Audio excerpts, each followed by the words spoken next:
네, 오늘은 아이들 정신 건강에 대한 이야기를 좀 해보겠습니다. 신체적 또 정신적 학대 근절 방안과 대책은 무엇이 있는지 정신건강의학 전문의 오은영 박사 나오셨습니다. 네, 박사님 안녕하십니까? 네, 안녕하세요. 네, 전문가신데 워낙 그 아동 심리와 관련해서 전문가로 알려져 계신데 아동 학대 관련 뉴스 보실 때마다 좀 어떻습니까? 세상이 좀 바뀌고 있습니까? 아니면 좀 달라지지 않고 있다고 보십니까?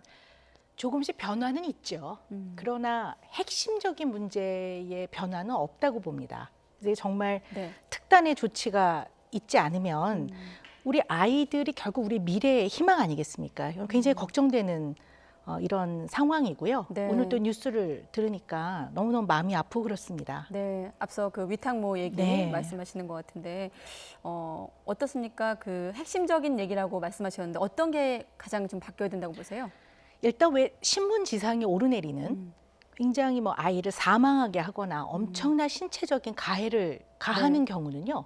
냉정하게 보면 사실 개인의 문제도 많습니다. 왜냐하면 그러한 학대는 인간이라면 도저히 그 선을 넘지 않거든요. 그러니까 그 선을 쉽게 넘어가는 사람들은 상당히 그 개인 자체가 문제가 많다고 보는데요. 네. 그러나 이제 이것을 개인의 문제만으로 또 얘기할 수가 없는 거고, 또 우리가 알지 못하는 이런 뉴스에 나오지 않는 학대도 굉장히 많습니다. 사실은. 네, 우리가 모르고 있지만 네. 우리 주변에 아주 많이 아동학대 건수를 볼 수가 있거든요. 네, 혹시 숨어있는 아동 학대라고 하면 어떤 걸 지적하실 수 있나요? 예를 들면 아이들한테 체벌을 가장한 굉장히 이제 신체적으로 아이들을 매질을 한다든가 네. 본인은 체벌이었다고 얘기를 하거든요. 아동학대 사건마다 나는 훈계를 했다 이런 얘기들이 많잖아요. 예. 그리고 우리 언어 폭력 많이 합니다. 너 가만두지 않을 거야 이렇게 한다든가 네. 또는 모욕 같은 것들 이런 게 많고요. 실제로 아이를 제대로 교육시키지 않는다든가 또는 아이들의 건강이나 예방접종 같은 걸 제대로 해주지 않는다든가 심리적으로 아이를 너무 지나치게 방치하거나 이런 것들도 그 넓은 의미로 봤을 때는 다 아동학대에 들어갑니다. 아, 그렇군요. 지금 학대라고 하면 이제 부모가 하는 학대가 있을 것이고 또 어린이집이나 유치원 같은 네. 기관에서 받는 학대가 있을 것인데 하나씩 좀 갈래를 터서 여쭤보면 일단 부모에 의한 학대 혹시 상담 과정에서 제가 좀 선생님 아이를 학대하고 있는 것 같습니다라는 상담이 들어오는 적도 있나요? 그런 분들은 이제 가만히 보면 네. 학대가 아닌 경우들이 많습니다. 왜냐하면 오히려. 실제로 아동 학대를 하게 되는 경우에 이제 우리가 원인을 좀 한번 생각을 해봐야 되는데요. 네. 아이를 그 소유물로 본다 이런 얘기들이 많이 나오죠. 네. 사실은 그런 면도 있습니다. 그러나 오늘은 저는 조금 다른 관점의 이야기를 좀 해보고 싶어요. 예.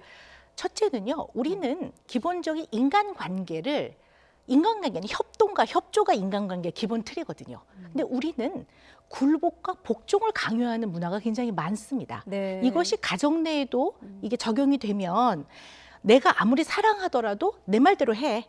너 왜 내 말을 안 듣는 거니? 이렇게 되는 거죠. 그래서 아이한테 굴복을 강요하게 되고 네. 그 과정을 통해서 복종해라. 이렇게 됐을 때 사실 도에 넘는 이러한 교육이라든가 체벌이나 훈육을 넘어서는 문제들이 아주 많이 발생을 하는데 부모는 시작을 나는 너를 잘 지도하려고 했어. 여기서 네. 또 시작을 하기 때문에 이것의 문제점을 지도하고 가르치기가 너무 어렵습니다. 사실은. 그런 문제가 있고요. 두 네. 번째는 우리는 아이를 가르쳐야 합니다. 최소한 20년을 가르쳐야 합니다. 20년 이후도 가르쳐야 되지만 최소한 20년을 가르쳐야 되는데 이 가르치는 동안에 우리는 무엇을 가르칠까에 대한 생각을 해야 됩니다. 그런데 대부분의 부모는 네. 무엇을 가르칠까 보다는 현재 내 눈앞에서 내가 괴롭고 내가 견디기 힘들고 내가 꼴 보기 싫고 다른 사람이 쳐다보는 이러한 문제들을 가르치기보다는 없애고 제거하는 데 몰두를 합니다. 그러니까 당장 이 문제를 빨리 내 눈앞에서 제거를 해야 되는 거죠. 예. 그러다 보면 아이한테 약간 강압적으로 그만해 이러면 끌고 간다든가 너 혼나 이런다든가 네. 내지는 엉덩이를 때려버린다든가 그러면 이제 아이들은 사실은 부모는 아이들한테 생존이자 생명이거든요. 네. 엄청 무섭거든요. 그리고 사랑을 잃을까 봐 두렵기 때문에 말을 듣습니다. 꼬리를 딱 내리는 거죠. 그렇지만 이것은 제대로 된 교육이나 가르침이라고 보기 어렵거든요. 그러니까 굴복과 복종을 위한 어떤 협박성이 네, 있는 그런 그런 교육은 결과적으로는 그럼요. 생각보다 아주 많죠. 자, 그런데 우리가 또 하나 생각을 해봐야 되는 거는요. 사실 처음부터 아주 그 의도를 가지고 네. 내가 오늘 너를 가만히 안 둘 거야. 이런 경우는 많지는 않은 것 같아요. 그런데 대부분 가정 내에서 일어나는 아동 학대는 그 순간 부모가 못 견뎌요. 그러니까 예를 들어 인간이 네. 견뎌낼 수 있는 감정적 역치를 10이라고 해봅시다. 근데 아이가 문제 행동을 일으켰어요. 9까지 올라갔어요. 근데 거기서 10이 아주 쉽게 올라가는 거죠. 네.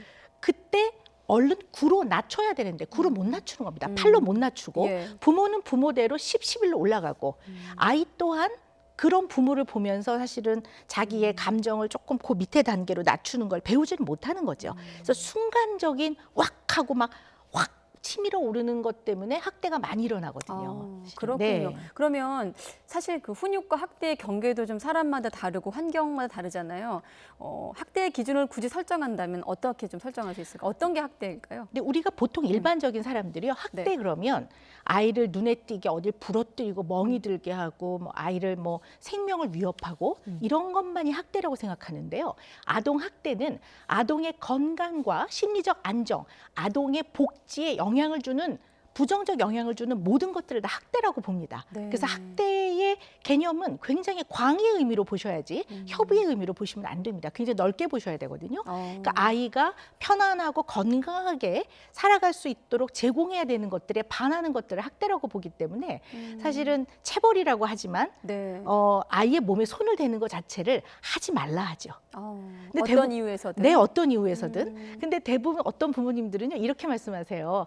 아니 박사님 저는 어릴 때 뭘 잘못했는데 저희 아버지가 회초리를 굉장히 매섭게 때려줘서 내가 정신을 차렸습니다. 네. 그런 거는 필요하지 않습니까? 아이가 잘못하면 때려서라도 아이를 가르쳐야 되는 거 아니겠습니까? 이렇게 물어보세요. 그럼 저는 뭐라고 말씀드리냐면 이렇게 말씀하시는 아버님이 원래 훌륭한 사람입니다.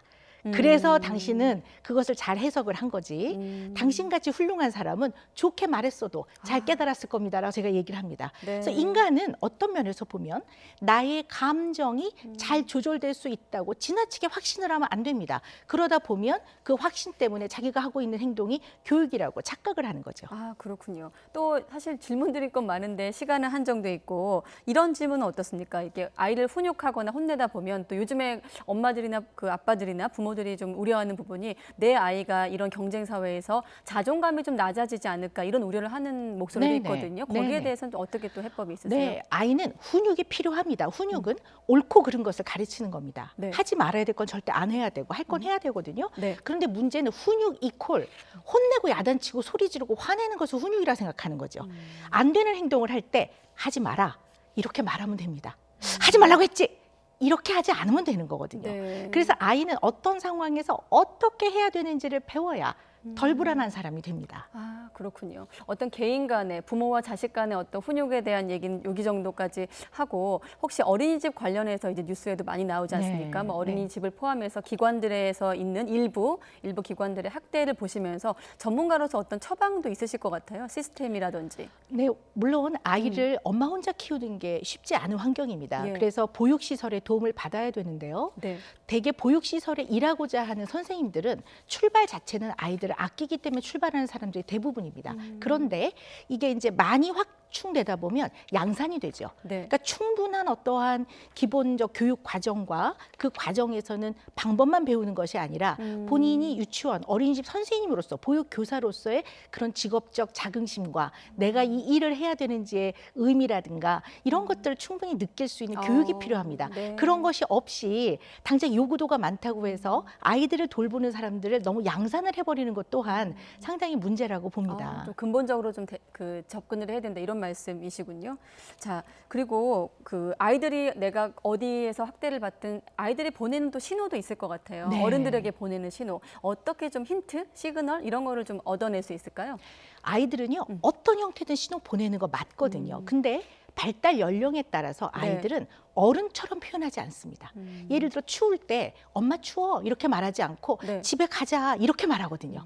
그러면 이제 이 아이가 표현하는 신호가 네. 평상시하고 좀 다르다든가 내지는 눈을 안 맞춘다든가 아이가 수면에 문제가 생긴다든가 식사량이 갑자기 줄거나 식사량이 갑자기 많아지거나 누가 예쁘다고 쓰다듬는데 갑자기 피한다든가 네. 사람을 두려워하지 않았던 아이인데 두려워한다든가 가장 눈에 띄는 건 신체적으로 멍이 들거나 아이가 너무 위생 상태가 불결하다든가 갑자기 체중이 줄었다든가 이럴 때는 반드시 주변 사람이 내 아이 같은 마음으로 눈여겨보셔야 합니다.